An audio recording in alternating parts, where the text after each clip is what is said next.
Good morning students. बसंत भाग 2 के अंतर्गत आज हम अध्याय 6 रक्त और हमारा शरीर का अध्ययन करेंगे। तो आइए देखते हैं। दिव्या अनिल की छोटी बहन है। यूँ तो वह शुरू से ही कमज़ोर है, लेकिन इधर कुछ दिनों से उसे हर समय थकान महसूस होती रहती है। मन किसी काम में नहीं लगता। भूख भी पहले से कम हो गई है।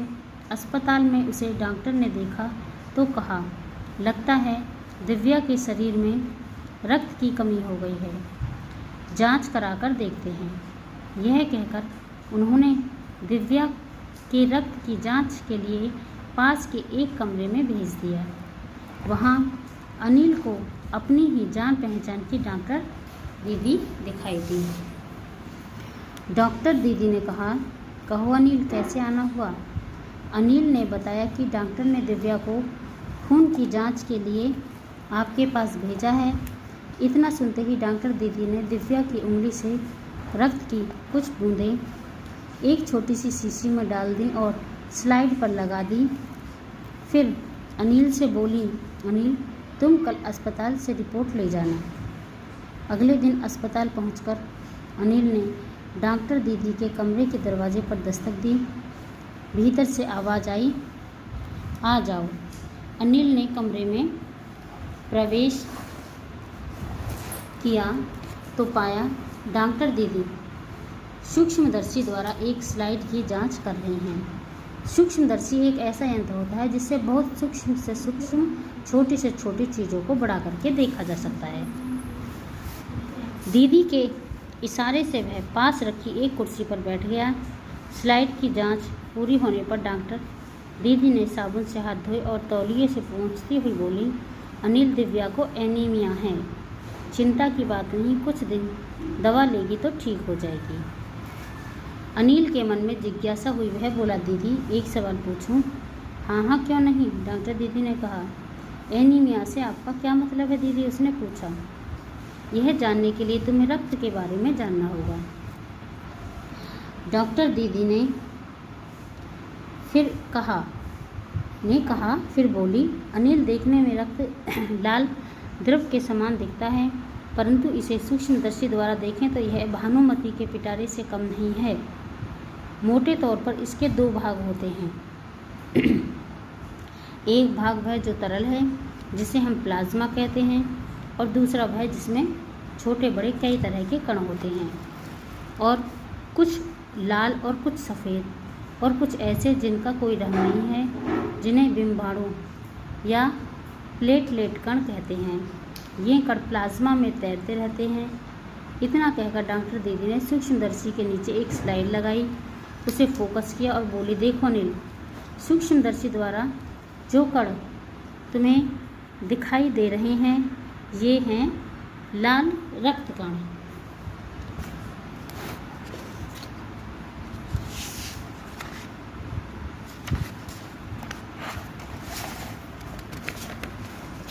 स्लाइड देख मानो आश्चर्य उछल पड़ा। अनिल, रक्त की एक बूंद में इतने सारे कण, इसकी तो वह कल्पना भी नहीं कर सकता था।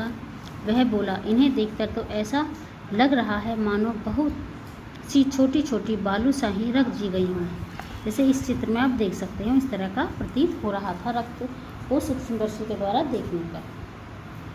हाँ दीदी बोली, लाल कण बनावट में बालूशाही की तरह ही होते हैं, गोल और दोनों तरफ अवतल यानी बीच में दबे हुए। रक्त की एक बूंद में इनकी संख्या लाखों में होती है। यानी कि रक्त की एक बूंद में ये जो होते हैं लाल रक्त कण जो होते हैं, ये लाखों की संख्या में होते हैं। यदि हम 1 मिलीमीटर रक्त लें और उसमें हमें 40 से 55 लाख कण मिलेंगे। इनके कारण ही हमें रक्त लाल रंग का नज़र आता है। ये कण शरीर के लिए दिन रात काम करते हैं। सांस लेने पर साफ हवा से जो ऑक्सीजन तुम प्राप्त करते हो, उसे शरीर के हर हिस्से में पहुंचाने का काम इन कणों का ही होता है। इनका जीवन काल लगभग 4 महीने होता है। 4 महीने के होते होते ये नष्ट हो जाते हैं। लेकिन एक साथ नहीं, धीरे धीरे, कुछ आज, कुछ कल और कुछ उससे अगले दिन। तब तो कुछ ही महीनों में ये खत्म हो जाते होंगे, अनिल ने कहा। यह सुनकर डॉक्टर दीदी मुस्कुरा उठी, बोली, नहीं, ऐसा नहीं होता है। शरीर में हर समय नए कण बनते रहते हैं जो नष्ट कणों का स्थान ले लेते हैं। हड्डियों के बीच के भाग, मज्जा में ऐसे बहुत से कारखाने होते हैं जो रक्त कणों के निर्माण कार्य में लगे रहते हैं। इसके लिए इन कारखानों को प्रोटीन, लौह तत्व और विटामिन रूपी कच्चे माल की ज़रूरत होती है। यह पौष्टिक आहार लेते हो, हरी सब्जी, फल, दूध, अंडा और गोश्त, इनमें ये तत्व उपयुक्त मात्रा में होते हैं। यदि कोई व्यक्ति उचित आहार ग्रहण नहीं करता तो इन कारखानों को आवश्यकता अनुसार कच्चा माल नहीं मिल पाता। नतीजा यह होता है कि रक्त कण बन नहीं पाते, रक्त में इनकी कमी हो जाती है। लाल कणों की इसी कमी को अनीमिया कहा जाता है, अर्थात रक्त के अंदर जो लाल कणों की कमी जो हो जाती है उसको ही अनीमिया कहते हैं, जो उसकी बहन को हो गया था। तो क्या संतुलित आहार लेने मात्र से हम एनीमिया से बचे रह सकते हैं? अनिल ने सवाल किया। दीदी बोली, हाँ, यह कहना काफ़ी हद तक सही होगा। यूँ तो एनीमिया बहुत से कणों से हो सकता है, किंतु हमारे देश में इसका सबसे बड़ा कारण पौष्टिक आहार की कमी है। इसके अलावा इस रोग का एक और बड़ा कारण है पेट में कीड़ों का हो जाना। ये कीड़े प्राय दूषित जल और खाद्य पदार्थों द्वारा हमारे शरीर में प्रवेश करते हैं। अतः इनसे बचने के लिए यह आवश्यक है कि हम पूरी सफाई से बनाए गए खाद्य पदार्थ ही ग्रहण करें। भोजन करने से पूर्व अच्छी तरह से हाथ धो लें और साफ पानी पिएं। और हाँ अनिल, एक किस्म के कीड़े भी हैं जिनके अंडे जमीन की ऊपरी सतह में पाए जाते हैं। इन अंडों से उत्पन्न हुए लार्वे त्वचा के रास्ते शरीर में प्रवेश कर आंतों में अपना घर बना लेते हैं। इनसे बचने का सहज उपाय है कि शौच के लिए हम शौचालय का ही प्रयोग करें और इधर उधर नंगे पैर न घूमें। दीदी, यह तो बहुत ही महत्वपूर्ण बात बताई आपने, अनिल बोला।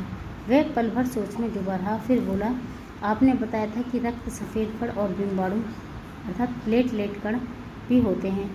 शरीर में उनका क्या काम है?